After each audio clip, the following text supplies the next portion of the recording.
Let's talk about AR-10s. So there's an issue that has been brought to my attention is an issue, which I didn't even think about, but after talking to a guy who's having the issue, it makes a little bit of sense why it's actually an issue. So first, just ignore this. I was running a test to see if I could get this, I believe this is a SIG Romeo 4 on its included mount on top of a riser. See if I could get it to stay zeroed under a 308, and it's hanging in there. I'm not actually doing video on it. I was just curious, but just ignore that. So while I was doing that, though, there was a guy at the range that was talking to me about how I like my AR-10. What's it chambered in, blah blah blah. And then he started telling me like, hey, do you know what? Like, I'm having this weird issue where I cannot get it to feed. I just really quick wanted to show you, hey, that is what it looks like when the bolt, which is right there if you can't see it, is held with the bolt catch. That is what that window looks like. Okay? There's a common issue where people who build these, and that was one of the questions I asked, did you build it and or did you swap out any of it? And sure enough, he built his.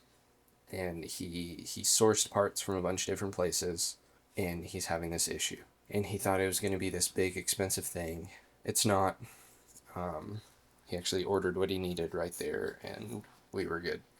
But it's the buffer, or buffer system, the internal buffer system. So I'm going to pop this out real quick, and we're going to talk about it. All right, we are YouTube compliant. Haha. So starting out, I just want everyone to understand a couple things and differences between AR-15s and AR-10s. Here is your standard AR-15 bolt carrier group, okay? Here's an AR-10. It's a fair bit longer. Oh gosh, I almost dropped it. It's a fair bit longer, bigger bolt. Just bigger in general, okay? However, most AR-10s, have a standard buffer system, or buffer tube.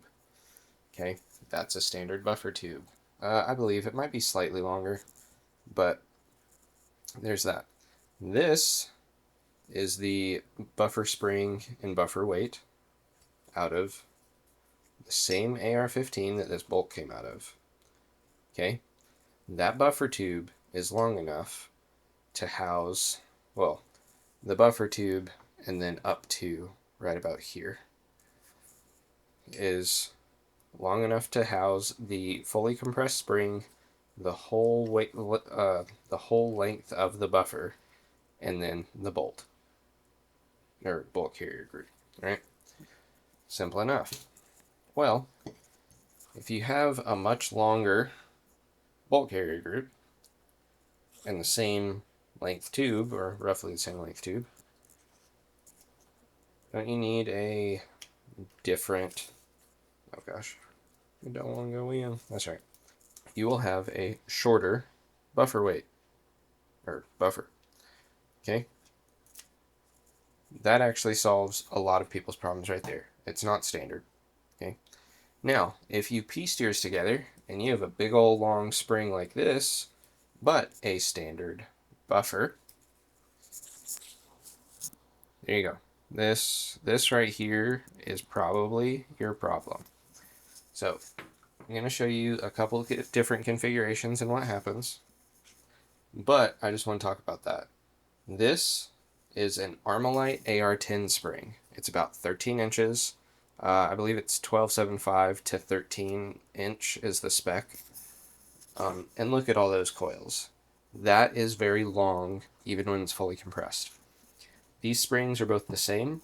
They are about 10.75 to 11 inches long, with about 25 coils the whole way through. So really the differences in these are the length of the buffer weight. I wanted to show you that because that was how the whole thing was set up properly with this and that bolt. Now I'm going to throw in different combinations. So I'll throw in this combination with this bolt, show you what it does when you rack it, and what it looks like when you try and lock it. And then I will even try this and show you again what that looks like and everything. So we'll start with this, then we'll do this. Okay, I'll be right back. All right, we're back. So this is that Armalite AR-10 spring with the AR-10 buffer and that bolt back in there. And that is as far back as it goes, and it's locked in. Okay, some might be confused as to how you can lock it, but it's just grabbing onto a different part of the bolt. But I'll have you notice there are some dummy rounds in there. This is as far back as it'll go. I'm going to rack this off camera because YouTube, and I'm going to show you what that does when you have the wrong spring in it. There we go. You see that? So your bolt is going to ram your case. It's going to get stuck on the feed ramp. It will not go in.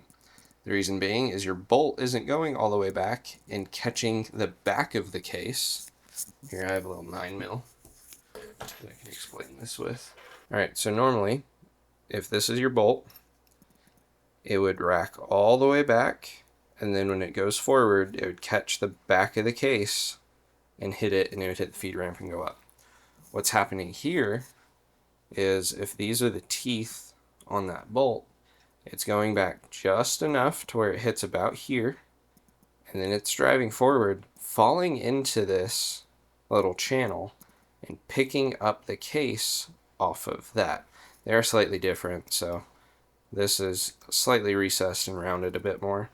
But that bolt is grabbing that round and doing that. It's going up the feed ramp, getting stuck like that, and then this is punching into that brass casing right there. So now I'm going to swap this out and see what it looks like when we throw this guy in there. So now this one is slightly different. So again, bolt catch holds it back on the actual body of the carrier instead of where it's supposed to. And let me do this like this. Technically that wasn't on camera, YouTube, so that is held all the way back with the standard carbine buffer. Again, not all the way back, and I'll throw in this mag. That was loud.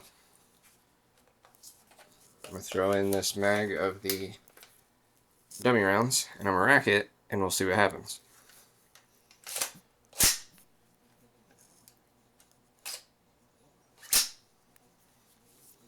So, that one did work. However, I'd be curious to know, like, it's in there all the way. There's a round in there. Here. Let me actually rack it out and see what happens.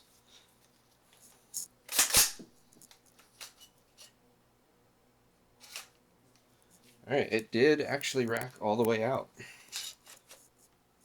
So, there's the other round that's in there that it did pick up.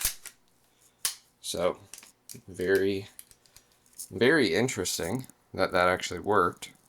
But, there you go. So I guess you technically don't need one of these, but the guy did have the wrong spring. So, there you go. That's probably what your feed issue is. Surprise. AR-10s are a bit bigger in some areas, and either the same or smaller in others. So what the heck is this spring, right? So this is the Armalite. Come on. This is an Armalite AR-10 spring. And I believe I have not actually used one. But I believe... There we go. Golly, man. Hold on tight.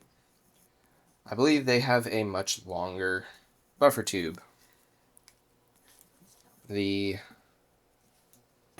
M5s, I believe it's the CMMG Mark IIIs, the DPMS style, and I believe it's the PSA, what do they call theirs, PA? I think it's PA 10s.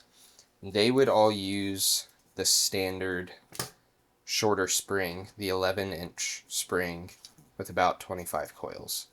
This is used for Armalite. This will not work in that. If you were to get a buffer tube, maybe like what was it, the BCM Mark II buffer system, this might fit in that.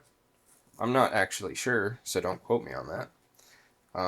But that elongated tube, this might fit. So that's your little fun informational video on AR-10 feed issues. So have fun. Hope that helps someone. I don't know if it will or not. So leave a comment if it did. Let me know. And get back out there and get that junk zeroed and have a good time.